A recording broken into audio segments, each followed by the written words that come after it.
We have our new Golden Bachelor. His name is Gary, I believe is how you say his name. And he was just announced 2 days ago, and everyone's talking about it. I'm very intrigued by this whole new Golden Bachelor show. I'm very intrigued to see what it's going to be like. I think it's going to be a pretty different type of show. Oh, absolutely. It's the fact that one, he's 70. I don't see him being particularly adept at using social media. I don't see him having this amazing, like the way that he engages with Instagram, the way that he engages of like that level of celebrity, the way the contestants do that as well. It will literally be a dating show purely as a Yeah. dating show. That's very Yeah. fascinating because every dating show we typically cover, it's with people that are very savvy with technology and the way they present themselves and the opportunities they get.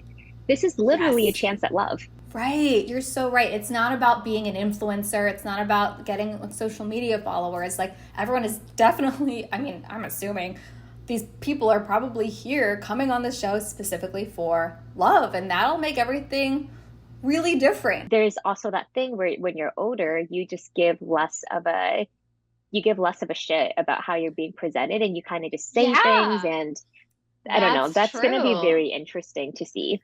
You're absolutely right. I mean, there's a lot of things just in general about the concept of following people in their 60s and 70s dating that I think is going to be really interesting to watch because there's a lot that makes dating different when you're in your 60s and 70s. There is so much, the forces that are at play in the dynamics of your dating and relationship lives are so different. There's less desirability politics, less of like weird stuff related to like how people look. Of course, your looks matter, but it's just very different because there's a whole like weird hierarchy, it feels like, about like different traits that are considered desirable when you are in your teens, 20s, 30s that are just different when you're in a different age group. We all understand that our bodies change when we're in our 60s and 70s. We look different. And so the way that people think about the physical aspects is so different from how much that is at play when you're in your teens,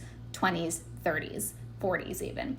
I also think there's just less pressure, right? There's less pressure Yeah. on people in their 60s to feel like, I need to make sure that I have, get married and have kids by the time I'm 30. I need to make sure that I'm chosen and I want people to like think I'm worthy because I have a steady lifetime partner, right? Those are big forces that impact people in their 20s and 30s in dating. They're very, very shaped by this feeling of, if I don't have a long-term partner by the time I'm X years old, that means that I have failed at life.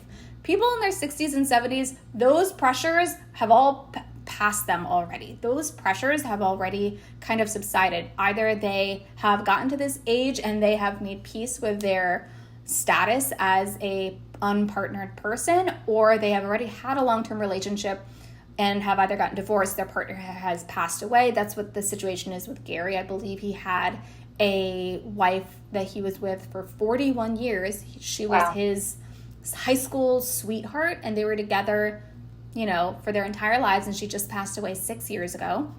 And so he's coming on kind of his first time kind of dating since that big major relationship in his life. And so many people in their 60s and 70s, they're not dealing with this, oh my God, I got to make sure I have a wife before my life is wasted away. I got to make sure I have a husband before, I lose the chance to have kids. People in their 60s and 70s are not ruled by those pressures. And that really changes the way people date because they can really date in a more authentic way where they're really just focused on, I just want to have someone to spend my time with. I want to have someone who I enjoy being around, who adds to my life. I just want to have someone to live out the rest of my time on this planet with, right? I'm 70. I'm not getting any younger. I just want to have someone to, do my day-to-day with and enjoy what my time with. And so that really, I mean, in some ways, I think it's a mindset that we could all learn from, to just focus a little bit less on like I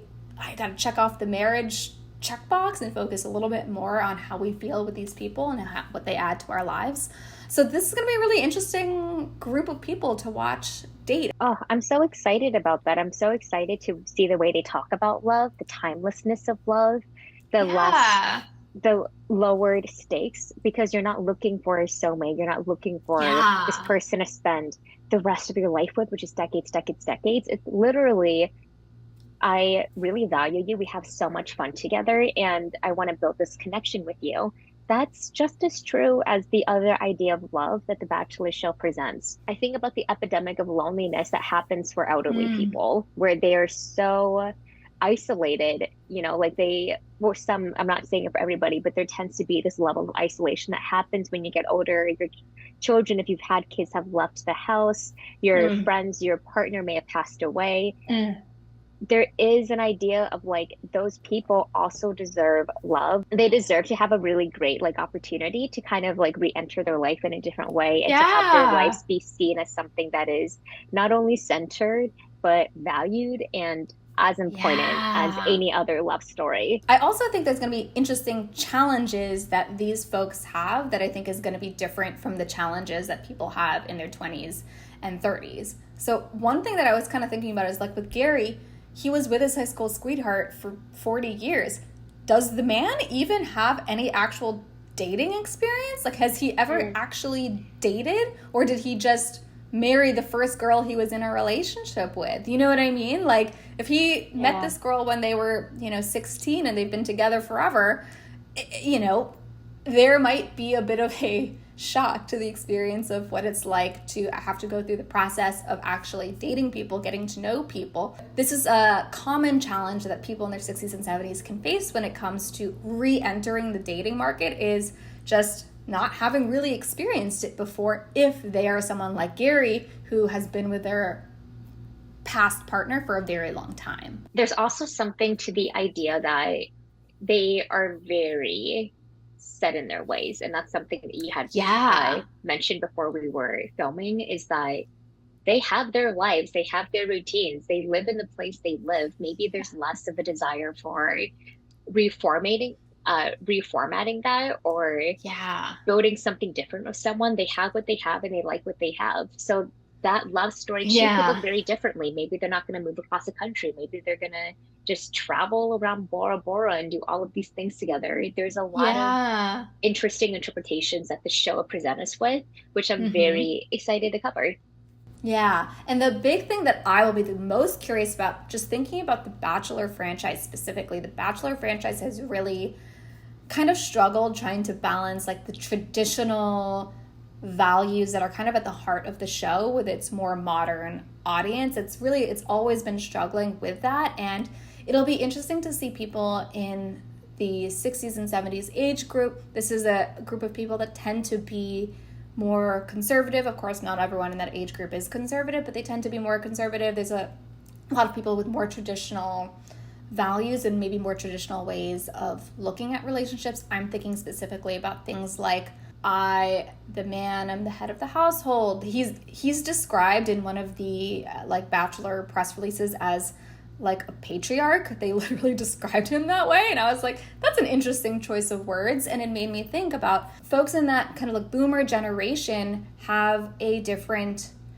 again, this is not to generalize, many boomers have a different kind of way of organizing their relationships that is more traditional. It has, a woman who is at home, handles all the cooking and cleaning and yada, yada, yada. And the man is the person who is the head of the household, who handles all the money, who makes all the money. And that's a very traditional way of organizing a relationship. It's not inherently bad. It's just, it does, of course, harken back to a lot of patriarchal values and history that we have in this country, and it can very easily get spun into a more patriarchal place in the unhealthy way. And so it'll be interesting to see how the show kind of portrays folks with a more traditional value system, and how folks with a more traditional value system will be received by a modern audience. There's a lot of people who watch The Bachelor who are much more into more